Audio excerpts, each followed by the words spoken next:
আসসালামু আলাইকুম রহমতুল্লাহ। বন্ধুগণ, সকলে কেমন আছেন? আশা করি আল্লাহর রহমতে সকলে ভালো আছেন। তো আপনারা দেখতে পাচ্ছেন, প্রথম পর্বে আমরা লেখা শিখেছিলাম ত বর্ণটি কীভাবে ভেঙে ভেঙে আপনারা লিখবেন। আজকে আমরা শিখব আপনারা কীভাবে স্বর ও বর্ণটির চর্চা করবেন। তো বন্ধুরা, চলুন সরাসরি খাতা এবং কলম দিয়ে লেখা শুরু করি। প্রথমে আপনাদেরকে যে কাজটি করতে হবে সেটা হলো, আমাদের যে ত লেখাটা আমি শিখেছিলাম সেই ত লেখাটা আগে আমাদেরকে লিখতে হবে। প্রথমে মাত্রা মাত্রা দেওয়ার পরে এখান থেকে সুন্দর করে আমরা একটি ত লিখব। ওকে, ত লিখলাম।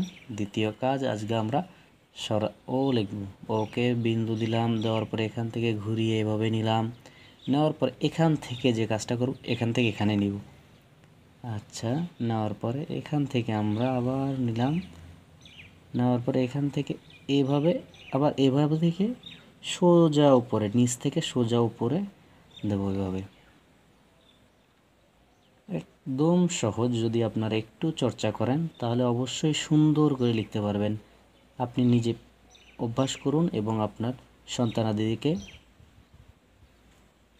চর্চা করার উৎসাহিত করুন। বন্ধুরা, দেখতে পেলেন কীভাবে আমরা স্বর ও বর্ণটি লিখলাম। তো বন্ধুরা, যদি ভিডিওটি ভালো লাগে তাহলে অবশ্যই লাইক, কমেন্ট করে শেয়ার করে দেবেন। আসসালামু আলাইকুম রহমতুল্লাহ।